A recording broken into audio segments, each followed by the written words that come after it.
Frustasi, fear di mana-mana. Hampir saya melihat kiri dan kanan, semuanya berbau nada pesimisme terhadap IHSG. Saya mengalami ini udah sering banget. Nah, sekarang kita lihat posisi IHSG sama-sama. Saya sudah pernah meremind di webinar sebelumnya, yaitu The Gentleman Talk dengan The Traders. Nah, pada saat itu saya mengatakan bahwa IHSG resistnya itu 6.500, sehingga jika terkena 6.500 ada potensi koreksi. So far ya, ini nggak ada yang menjadi permasalahan di pandangan saya. Market sedang membuat sebuah handle atau pola bullish yang namanya inverted head and shoulders. Meskipun menurut saya konsolidasinya nggak akan sepanjang ini, mungkin hanya akan segini contoh ya. Ini hanya prediksi. Nah, kemudian kenapa semuanya pada panik? Ini penyebabnya adalah saham-saham lapis semuanya ARB 7%. Pertanyaannya kenapa? Bursanya nggak kemana-mana kok. Yang menjadi pertanyaan, yang menjadi perlu kita kabarin, beri adalah seperti ini. Perhatiin, per hari ini net foreign buy itu adalah saham-saham bagus. Bank Mandiri, Bank BBRI, BCA, Tekim, BJBR, Inco, INTP, dan saham-saham konstruksi juga masih ada yang akumulasi dari asing, dan broker-broker yang membeli saham konstruksi itu masih bagus. Tapi kenapa koreksi? Ya kita perhatiin IHSG dari 6.500 kemudian koreksi. Tapi bayangkan baik-baik, jika seandainya foreign nggak ada melakukan pembelian, maka IHSG bahkan lebih amblesnya bahkan lebih parah. Jadi kita ini sebenarnya ketolong sama blue chip. Blue chipnya sedang diakumulasi sama asing. Perhatiin aja, kalau seandainya asing nggak melakukan pembelian, maka ini candle IHSG akan langsung begini. Begitu. Nah, IHSG view-nya gimana sih? Jika saya masuk ke dalam 60 menit, IHSG itu sebenarnya dia break dari pattern yang namanya symmetrical triangle. Nah, jadi pattern ini memiliki target kenaikan, ini kita nggak bohong-bohong, adalah 6.500. Hello brother, kenaikan IHSG itu memang udah pas. Dari base yang ada di sini, kenaikannya memang 6.500. So, di 6.500 kalau kita masukin MACD, ini ada yang namanya bearish divergence. Sehingga target penurunan dari bearish divergence-nya adalah 6.100 kurang lebih. Honestly, masih ada beberapa gaps yang harus dilunasin di sini. Apakah gap harus ditutup? Jawabannya enggak. Saya malas jelasin itu di sini, tapi worst case bagi saya ya, IHSG bakal drop sampai 58 lebih, itu worst case, tapi belum tentu bisa sampai ke situ. Ini dia sedang membentuk sebuah pattern yang namanya broadening. Jadi broadening ini hari ini IHSG ada rejection di 6.150. Tepat semalam saya hampir 7 kali 24 jam di market.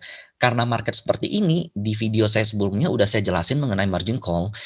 Nah, BBRI, BMRI, BBTN, BBNI itu rutin diakumulasi sama asing dan beberapa saham big caps lainnya. Bayangkan kalau asing nggak ada, ini bakal drop lebih parah. So, kita harus berterima kasih sama asing. Dan di view saya, apakah market bearish? Jawaban saya enggak. Nah, kenapa? Satu, pertama, kita perhatiin di sini ya. Aduh, ke close lagi. Oke, kita perhatiin di sini.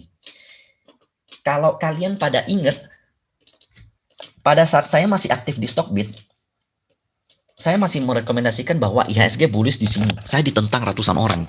Katanya nih orang pom-pom. Saya ngomong by data.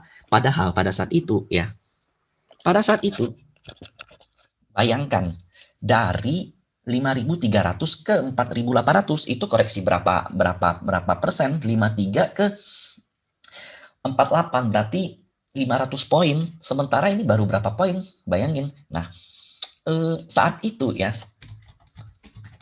masih berkuasa.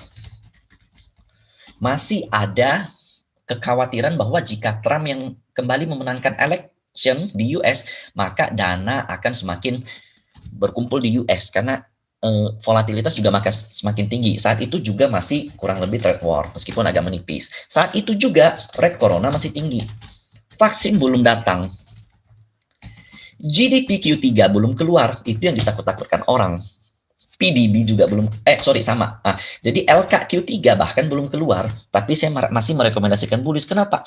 Ya karena kita perhatiin aja, kalau kita bicara Q3, itu udah telat kalau kita nunggu keluar. Dan saat ini perhatiin ya, stimulus udah mulai keluar ya, udah mulai start dengan dana yang lebih jumbo. Vaksin sudah datang. Kemudian Trump officially lost.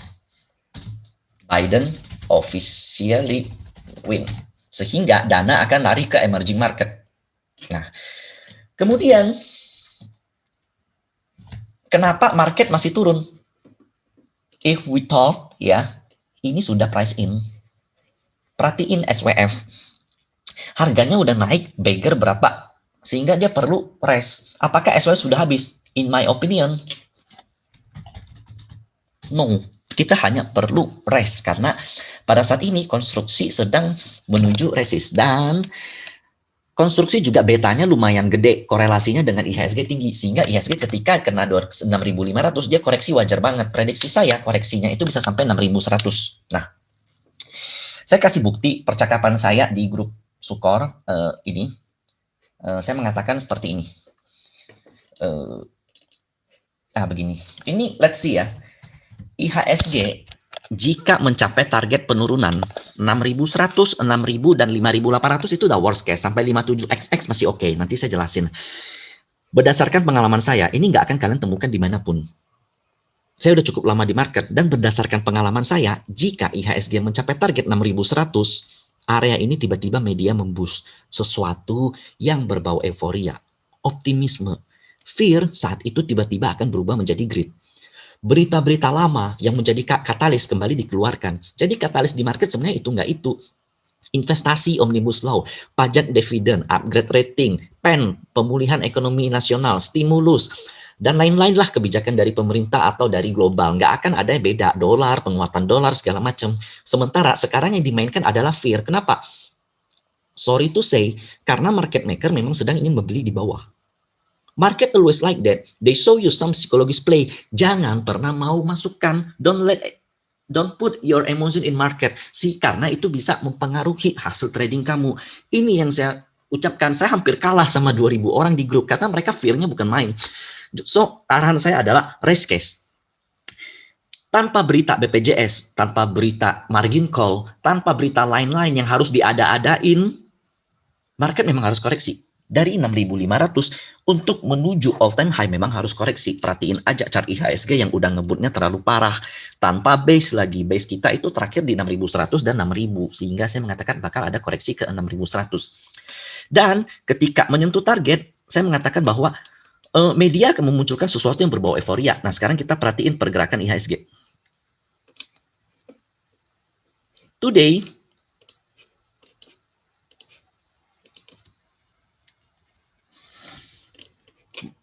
kalau saya masuk ke chart 5 menit, IHSG pagi-pagi secara mengejutkan sempat open plus ya, open gap up, open plus. Kemudian dia drop parah hingga 6.150. Perhatiin ini. Lowest daripada IHSG today adalah 6.149. Selisih 50 poin dari target saya. Nah, kemudian tiba-tiba secara luar biasa spikes naik. Koreksi sebentar lagi habis itu naik lagi. Nah, hitungannya sudah hampir mencapai target. Kemudian, yang saya katakan, jika sudah mencapai target, maka media akan memboost sesuatu yang berbau euforia. Nah, perhatiin. Jam 13.22 sebelum market buka, top SWF Jokowi wajib setor dividen negara maksimal 30%. Kemudian,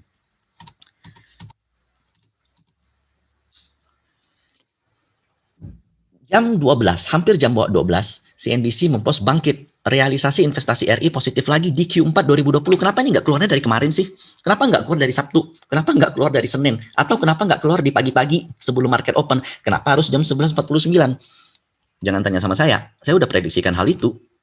Reminder this, media tidak bisa menakuti semua orang. Media juga tidak bisa menakuti terus-menerus. Kebalikannya, ketika ada euforia, media juga nggak bisa kasih kalian euforia terus. Semua hanya berdasarkan kepentingan and put your position wise on it. Ini menurut Anna Cowling ya, jadi merupakan VPA trader. Ini saya mau kasih lihat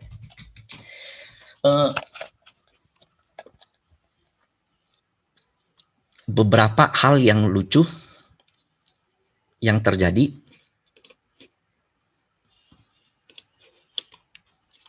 Kalau saya masuk ke grup saya, sorry, ini bakal disensor nanti. Nah, topik terkini CNBC Indonesia mengenal lebih jauh dana investasi abadi Jokowi SWF. Wow, saat ini Bursa RI punya indeks teknologi. Kita tahu bahwa asing pada saat ini tuh berbondong-bondong pengen masuk ke saham teknologi. Di posnya jam 17, jam 5. Kenapa nggak pagi aja sih? Bursa Efek Indonesia mulai menetapkan sistem klarifikasi sektor industri mulai Senin. Bersama dengan itu, BI juga menunjukkan 11 sektoral di IDX IC, Industrial Clarification. IHSG ditutup ambles, asing malah serok saham 172 miliar. Ini closing jam 3, hampir jam 4. Tesla segera tekan kontrak investasi baterai listrik di RI. Ini di pos jam 5.30. Kenapa nggak pagi aja sih? Pagi dan sore ini ada dua statement yang berbeda. Perasaan kok nggak enak? Apa rupiah mau melemah? CNBC jam 7. Closing, seharian nggak gerak, rupiah akhirnya menguat. Jam 15.46. So, market itu bakal selalu memainkan emosi Anda. Yang mau saya kabarin adalah jangan biarkan itu.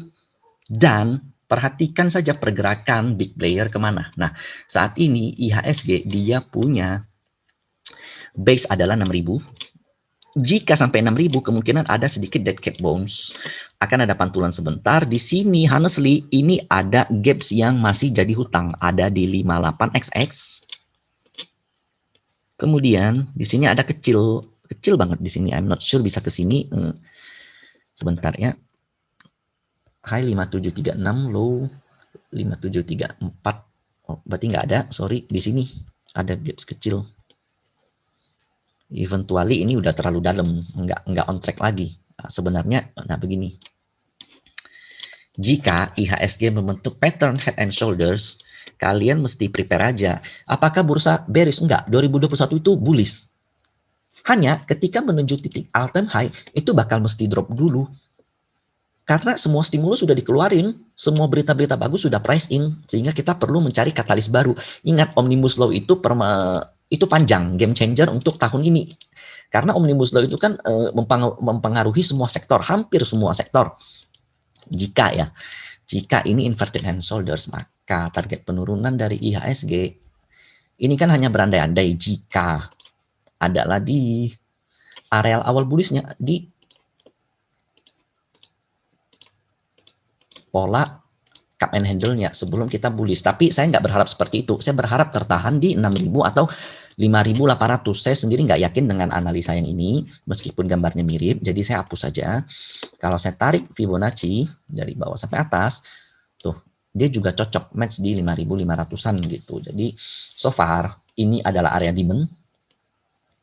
Sedikit gaps di sini, tapi saya nggak yakin bisa ke sini. So di sini kita bakal mulai melakukan analisa kembali plan-plan yang tertahan, dan jika IHSG berhasil break dari sini, maka ingat, entar berita yang kamu baca itu beda lagi. Kalau kalian pernah nonton film Sosial Dilema, ya kalian akan paham. Oke? Jadi ini sekian analisa saya mengenai IHSG. Jangan terlalu fear, jangan terlalu dengar kiri dan kanan, karena yang kalian hadapi itu di depan. Selamat malam dan terima kasih. Jangan lupa subscribe. Follow IG saya _Michael Dio. Thank you.